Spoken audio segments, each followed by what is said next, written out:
അതായത് ഏറ്റവും ചുരുക്കി പറയുകയാണെങ്കിൽ മലബാറിൽ നടക്കാൻ പോകുന്നത് UDF തരംഗമാണ്. മധ്യ കേരളത്തിൽ നടക്കാൻ പോകുന്നത് UDFന്റെ ശക്തമായ മുന്നേറ്റമാണ്. തെക്കൻ കേരളത്തിൽ നടക്കാൻ പോകുന്നത് UDFന്റെ ചരിത്രപരമായിട്ടുള്ള തിരിച്ചുവരവാണ്.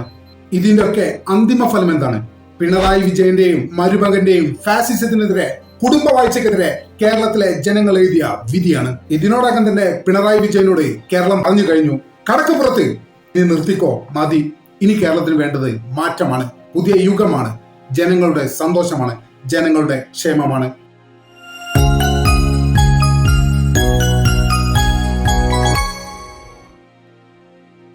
കഴിഞ്ഞ ദിവസമാണ് കേരളത്തിലെ നിയമസഭാ തെരഞ്ഞെടുപ്പുമായി ബന്ധപ്പെട്ടുള്ള എക്സിറ്റ് പോളുകൾ വിവിധ ഏജൻസികളുടെ പുറത്തു വന്നത്. ഇതോടെ മലയാളികൾ ഏറെക്കാലമായി മനസ്സിൽ ആഗ്രഹിച്ചിരുന്ന ഒരു ആഗ്രഹം സഫലീകരിക്കും എന്നാണ് മിക്ക ആളുകളുടെയും വലിയ രീതിയിലുള്ള പ്രതീക്ഷ.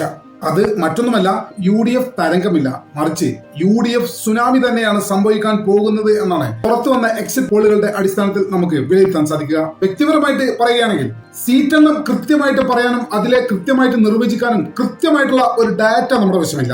എങ്കിൽ പോലും സമൂഹത്തിന്റെ എല്ലാ മേഖലയിലും ശക്തമായിട്ടുള്ള ഭരണവിരുദ്ധ വികാരം ഉണ്ട് എന്നത് നമുക്ക് മനസ്സിലാക്കാൻ സാധിച്ചിട്ടുമുണ്ട്. ഭരണവിരുദ്ധ വികാരത്തിനുപരി പിണറായി വിരോധം ജനങ്ങളിൽ കടുത്ത രീതിയിൽ ഉണ്ട്.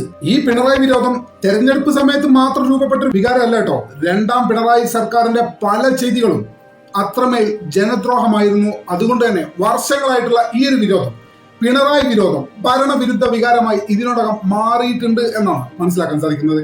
അതിൽ പ്രധാനമായും മുസ്ലിം ന്യൂനപക്ഷത്തിനിടയിൽ CPM-നും പിണറായി വിജയനും ഉണ്ടായിരുന്ന ഫാസിസ്റ്റ് വിരുദ്ധ ഇമേജ് ഇതിനോടകം തന്നെ തകർന്ന് തരിപ്പണമായിട്ടുണ്ട്. അതിന്റെ പ്രധാന കാരണക്കാരൻ എന്ന് പറയുന്നത് PV അൻവറാണ്.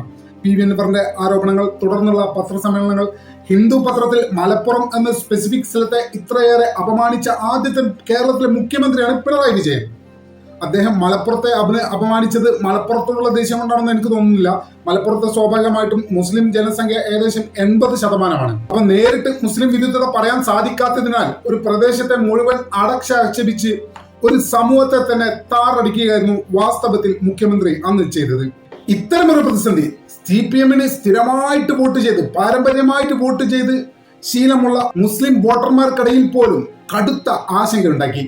സ്വാഭാവികമായിട്ടും അതിന്റെ ഏറ്റവും വലിയ ഉപഭോക്താക്കൾ തീർച്ചയായിട്ടും UDF ആയിരിക്കുമെന്നുള്ള കാര്യത്തിൽ ഒരു സംശയവും വേണ്ട. മാത്രമല്ല, ഇനിയും ഒരു ഭരണ തുടർച്ച ഉണ്ടായാൽ SFI, DYFI മുതലുള്ള CPM-ന്റെ എല്ലാ സംഘടനാ തലങ്ങളിലും ഇപ്പോഴുള്ളതിനേക്കാൾ ഫാസിസ്റ്റ് ശൈലി വർദ്ധിക്കുമെന്ന സ്വാഭാവികമായിട്ടുള്ള ജനങ്ങളുടെ ജാഗ്രത വലിയ രീതിയിൽ സമൂഹത്തിൽ ഉണ്ടായിട്ടുണ്ട്. അവരുടെ കയ്യിലിരിപ്പ് കൊണ്ട് തന്നെയാണ് അങ്ങനെ ഉണ്ടായത് എന്നുള്ള കാര്യത്തിൽ സംശയമൊന്നുമില്ല. ഇത് യുവാക്കൾക്കിടയിലും, പ്രത്യേകിച്ച് ന്യൂനപക്ഷ യുവാക്കൾക്കിടയിലും വലിയ രീതിയിലുള്ള ആശങ്ക ഉണ്ടാക്കിയിട്ടുണ്ട്. അവരും ഒരു പക്ഷേ അങ്ങനെ ഒരു സാഹചര്യത്തിൽ അവരും സെലക്ട് ചെയ്യുക CPM വിരുദ്ധത എന്നൊരാശയമായിരിക്കും. അത് സ്വാഭാവികമായിട്ടും UDF-ന് അനുകൂലമായിട്ട് വരും. അതേസമയം TM-മാരുടെ വോട്ടിലുള്ള ഷിഫ്റ്റിംഗ് അത് നമ്മൾ ലോക്സഭാ തെരഞ്ഞെടുപ്പിലും തദ്ദേശ സ്വയംഭരണ സ്ഥാപനങ്ങളിലേക്ക് നടന്ന തെരഞ്ഞെടുപ്പിലും നമ്മൾ കണ്ടതാണ്. അതിനെ തടയാൻ CPM നടത്തിയ സോഷ്യൽ എഞ്ചിനീയറിംഗ് പോലും സത്യം പറഞ്ഞാൽ ഫലം കണ്ടില്ല. മാത്രമല്ല, FCR നിയമ ഭേദഗതിയുടെ ചർച്ച തെരഞ്ഞെടുപ്പിന്റെ പീക്ക് സമയത്ത് പ്രചരണത്തിന്റെ ഭാഗമായത് സ്വാഭാവികമായിട്ടും അതും UDF-ന് അനുകൂല ഘടകമായി ഇതിനോടകം തന്നെ ഈ തെരഞ്ഞെടുപ്പിൽ മാറിയിട്ടുണ്ട്.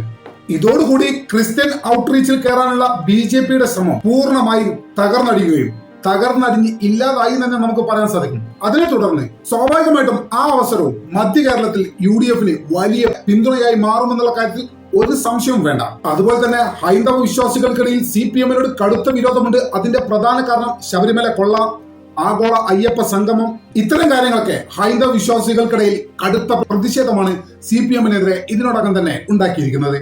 അതുപോലെ തന്നെ സർക്കാർ ജീവനക്കാർ, പെൻഷൻകാർ, ആശാ വർക്കർമാർ, മാത്രമല്ല നാട്ടിലുള്ള യുവാക്കൾ എന്ന് വേണ്ട സമൂഹത്തിന്റെ നാനാജാതി മേഖലയിലുള്ള ആളുകളും ഇപ്പോൾ നടന്നുകൊണ്ടിരിക്കുന്ന ഈ ഭരണത്തിൽ തികച്ചും അസന്തുഷ്ടരാണ് എന്നുള്ള കാര്യത്തിൽ ഒരു സംശയവുമില്ല. അതിനു പുറമെ മദ്യനയം, ബാറുകളുടെ സമയം ദീപിക്കൽ, MDMA ഉൾപ്പെടെയുള്ള ലഹരി വസ്തുക്കളുടെ വ്യാപകമായ സമൂഹത്തിലുള്ള ലഭ്യത, അതിനെ പ്രതിരോധിക്കാൻ സാധിക്കാത്ത ആഭ്യന്തര വകുപ്പിന്റെ പരാജയം, കഷ്ടപ്പെട്ട് PSC ചെയ്ത കുട്ടികളെ നോക്കുകുത്തിയാക്കിക്കൊണ്ട് പാർട്ടി നിയമനങ്ങൾ നടത്തിയത്, നികുതി വർധന, ഇവയെല്ലാം കടുത്ത ജനവിരുദ്ധ നയങ്ങളായി ഇതിനോടകം തന്നെ ജനങ്ങൾ വിലയിരുത്തി കഴിഞ്ഞിട്ടുണ്ട്.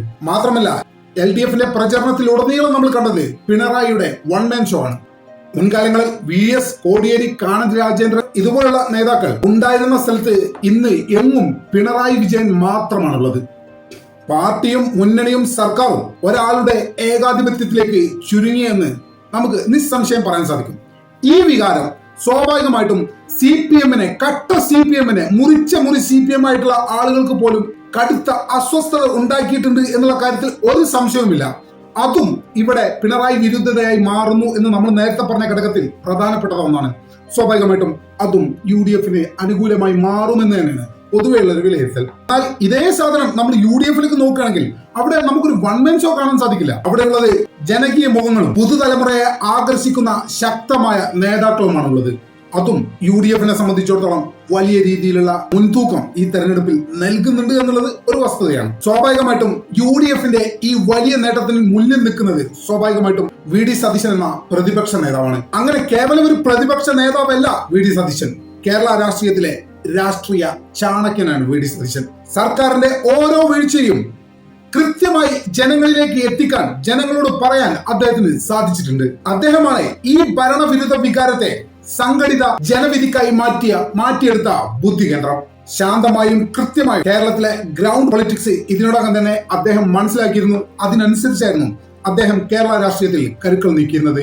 അത് വിജയം കണ്ടു എന്ന് തന്നെയാണ് ഈ എക്സിറ്റ് പോളിൽ നിന്ന് നമുക്ക് മനസ്സിലാവുന്ന ഒരു കാര്യം. ഇത് മാത്രമല്ല, കോൺഗ്രസ് എന്ന രാഷ്ട്രീയ പ്രസ്ഥാനം അതിന്റെ പ്രതാപകാലത്തിലേക്ക് തിരിച്ചെത്തി ഈ 5 വർഷത്തിനിടയിൽ എന്നത് വലിയ കാര്യം തന്നെയാണ്. ഇതിനോടകം തന്നെ സംഘടനാ ശക്തിയും ജനവിശ്വാസവും വീണ്ടെടുത്ത് കേരള രാഷ്ട്രത്തിലെ കേന്ദ്ര ബിന്ദുവായി മാറാൻ ഇതിനോടകം തന്നെ ഇന്ത്യൻ നാഷണൽ കോൺഗ്രസിന് സാധിച്ചിട്ടുണ്ട് എന്നുള്ളത് സ്വാഭാവികമായിട്ടും ഒരു ചെറിയ കാര്യമല്ല. മുസ്ലിം ലീഗ് UDF ഈ വലിയ വിജയത്തിന്റെയും നട്ടലാണെന്നുള്ള കാര്യത്തിൽ ഒരു സംശയവുമില്ല. മലബാറിൽ മാത്രമല്ല, കേരളത്തിലുടനീളം UDF വലിയ രീതിയിലുള്ള പിന്തുണയുമായി കരുത്തുമായി മുസ്ലിം ലീഗ് കഴിഞ്ഞ 10 വർഷമായിട്ട് നിലനിൽക്കുന്നു. പ്രതിസന്ധി സമയത്ത് പോലും മുന്നണിയെ വിശ്വാസത്തിലെടുത്തുകൊണ്ട് രാഷ്ട്രീയ പ്രവർത്തനം ഇന്ന് വലിയ വിജയമായി മാറിയിരിക്കുകയാണ്. ഇവിടെ എടുത്തു പറയേണ്ട ഒരു പേരാണ് പാണക്കാട് സെയ്ദ് സാദിഖ് അലി ശിഹാബ് തങ്ങൾ. ശാന്തതയുടെ മുഖം, സമവായത്തിന്റെ ശബ്ദം, വിശ്വാസത്തിന്റെ മുഖം. അദ്ദേഹത്തിന്റെ നിലപാടുകളും നേതൃത്വവും സമൂഹത്തിനും സമുദായത്തിനും മുന്നണിക്കും നൽകിയത് വലിയ രീതിയിലുള്ള ആശ്വാസമാണ്, ആത്മവിശ്വാസമാണ്. അതുപോലെ തന്നെ PK കുഞ്ഞാലിക്കുട്ടി സാഹിബ്, മുസ്ലിം ലീഗിന്റെ രാഷ്ട്രീയ ചാണക്യൻ, UDF ബുദ്ധി കേന്ദ്രം, നിശബ്ദമായി ഗ്രൗണ്ടിൽ കളിക്കുന്ന കളി പോലും മാറ്റാൻ അറിയുന്ന മാസ്റ്റർ മൈൻഡ് പൊളിറ്റീഷ്യൻ. അദ്ദേഹത്തിന്റെ സംഘടനാ മികവും രാഷ്ട്രീയപരമായിട്ടുള്ള കണക്കുകൂട്ടലുകളും എപ്പോഴും മുസ്ലിം ലീഗിനും UDF വലിയ രീതിയിലുള്ള എഡ്ജാണ് നൽകിയിട്ടുള്ളത്. കേരളത്തിൽ LDF UDF ബൈനറി നിലനിൽക്കണം എന്ന് ആഗ്രഹിക്കുന്ന LDF തുടർഭരണം BJPയെ ശക്തിപ്പെടുത്തുമെന്ന് ആശങ്കപ്പെടുന്ന വലിയൊരു വിഭാഗം നിഷ്പക്ഷ വോട്ടർമാർ നമ്മുടെ നാട്ടിലുണ്ട്. ഒരു സംശയം വേണ്ട, ഇത്തവണ അവരുടെ വോട്ട് UDF തന്നെ ആയിരിക്കും. CPM സംബന്ധിച്ചിടത്തോളം അവർക്ക് ഏറ്റവും വലിയ ആശ്വാസം നൽകുന്ന കാര്യം എന്താ അറിയോ? 2009 ശേഷം നടന്ന മണ്ഡല പുനർനിർണയമാണ്.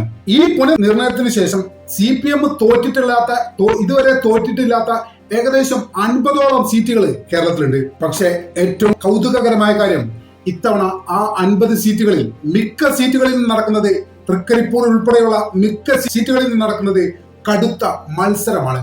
അത്തരമൊരു കടുത്ത മത്സരം ഉണ്ടാക്കാൻ സാധിച്ചു എന്ന് പറയുന്നത് തന്നെ UDF സംബന്ധിച്ചിടത്തോളം വലിയ രാഷ്ട്രീയ നേട്ടമാണ്. മിക്കപ്പോഴും 30,000-നും 20,000-നും CPM ജയിച്ചു കയറിയിരുന്ന സീറ്റിൽ ഇത്തവണ എങ്ങനെയെങ്കിലും ഒരു വോട്ടിനെങ്കിലും ജയിച്ചാൽ മതി എന്ന മൈൻഡ് സെറ്റിലേക്ക് CPM എത്തിയിട്ടുണ്ട്. അവരെ എത്തിക്കാൻ സാധിച്ചിട്ടുണ്ട് എന്നുള്ളത് UDF വലിയ രാഷ്ട്രീയ നേട്ടം തന്നെയാണ്.